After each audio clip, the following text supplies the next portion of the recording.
of 2 games and off of what he has acquired in in these trades.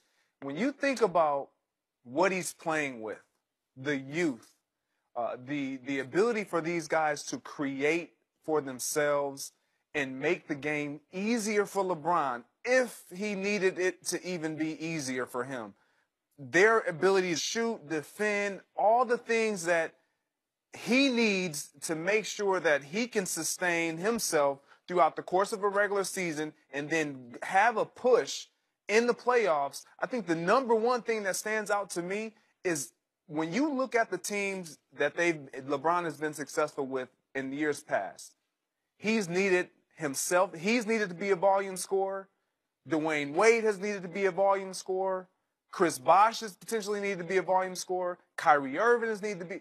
Now, you don't have that you don't need the volume scoring from 1 or 2 guys, because all you need is your Rodney Hoods to get you that 14, your Jordan Clarkson to get you that 13, your J.R. Smiths to get you that 15. You can spread it, Kevin Love to just do what he does, and the game is a lot easier. They're more efficient, and you can sustain your success with that type of play. But to be asking these guys to be volume scorers like they've needed Kyrie Irving and LeBron to be in the past, it's unsustainable, and it's a lot more taxing on his body and taxing on the team. And I just think with the youth that they've added, the energy, the fun that they're having, you see Jordan Clarkson making threes and LeBron doing the celebration. They're having fun. He's enjoying it. Number one, because he gets to pat himself on the back. He's losing his voice because he's running the show.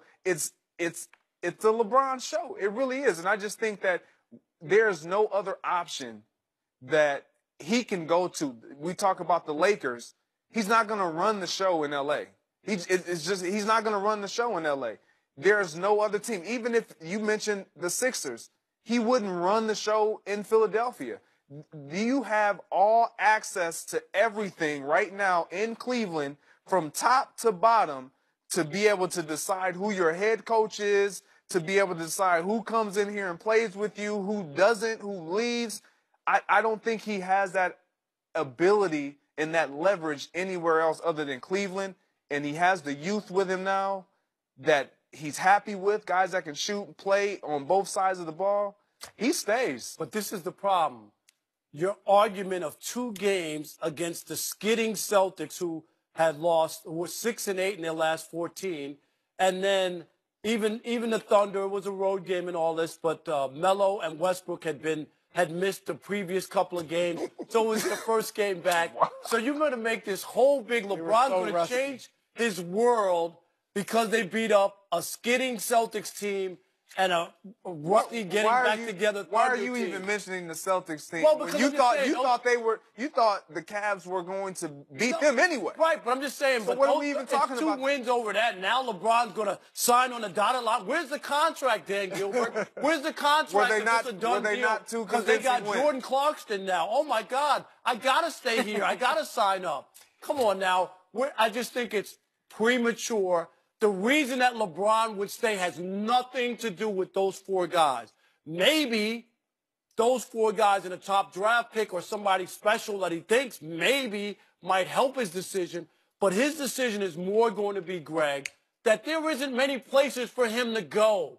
You know what I mean? It's a limited number of places. There might be 2 or 3 teams that LeBron realistically could go and try to win a championship and stay relevant. But the reason why he would stay is because he would believe that these group of guys that we have now acquired and constructed our team with, I can win long term with these guys. Or it's I can win because I'm in the very weak East, and with these guys. I'm just saying.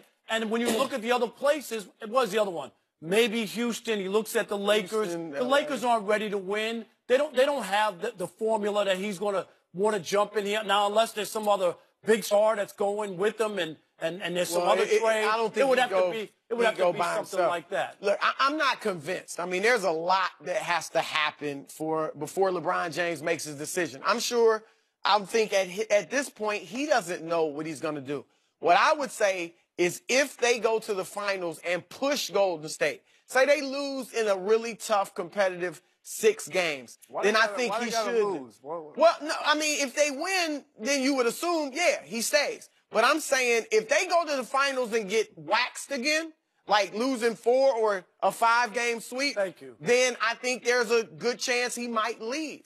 But if they go there and they're competitive, I think he should stay. Here's the thing. LeBron, we know, is very concerned about legacy. He has said, I'm chasing that ghost in Chicago. I said when they lost last year, that chase is over. He's second best, but he's not going to be Jordan. I always felt like LeBron sold himself short when he went to Miami because I watched those teams closely. I covered a lot of their games in person. Those teams that won 66 and 61 games in 09 and 2010, I think they could have won a championship. And LeBron just wasn't ready mentally to carry a team to a title and by I also himself. think he was afraid, too. He didn't want to be this great player who never won. Yeah, and he absolutely. panicked. But now he's ready. He's learned how to win. He's led teams to 3 championships. He has that monkey off his back of, is he ever going to pressure. win? Absolutely. And if you want to, again, make it a serious discussion about you and Jordan, then win with this cast. And you get a top pick in the draft. Win with a group like this. That if you beat this Golden State team that people think is an all-time great team, either this year or next year, with this crew in Cleveland, now people will begin maybe to pick up that conversation and debate again. You go to Houston and you win it with James Harden and Chris Paul. It's nice. Nobody's going to take anything away from you, but that's not as impressive as if you can do it with this group, which is no other stars other than Kevin Love, who's a star but not a superstar. So I think that would really be a feather in LeBron's cap if he could lead a team like this to a championship over this star-studded Golden State Warriors team. So that's a reason for him to stay, too. Look, he's beaten this Golden State Warriors team in the finals. He always had a part of every championship's been a part of a big 3. And I'm not taking away from that, but I'm saying this to win without a big 3 is a big 3 era would be even more impressive. And that's why I think that he would stay, because you're not asking him or a Kyrie type player to be a volume scorer. You look at OKC. In order for them to do what they need to do, they need their big 3 to be volume scorers. You look at the Houston Rockets. They don't necessarily need volume. They're going to get evenly averaged out scoring from their starters and their bench. That's who the Cavs are now. They don't need volume scoring. When they won against the Golden State Warriors, LeBron in the Cavs, Kyrie did hit several big shots, but LeBron was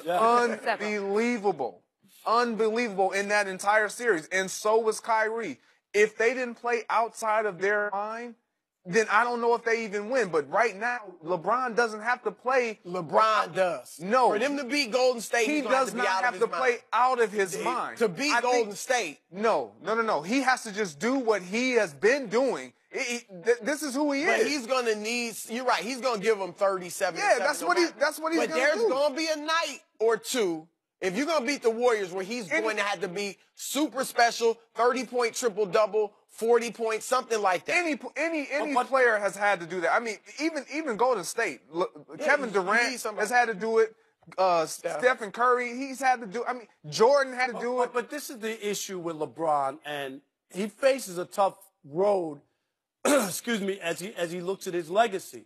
Because if he leaves again and goes somewhere else, people say he's a carpetbagger. You know, he's the Christopher Columbus of the NBA. You know, that all he does is travel and move on. I mean, you had to explain that. When I was waiting on that. Travel, you know, Christopher Columbus. He sailed the ocean blue. I thought in the break, didn't we tell you to get rid of all these? Carpetbagger, just going town to town. Like a nomad? Yeah, nomad. I feel like I'm in social studies. Dude, I don't. All right, there'll be an exam after a pop quiz. Okay, all right. No, but I'm just saying that.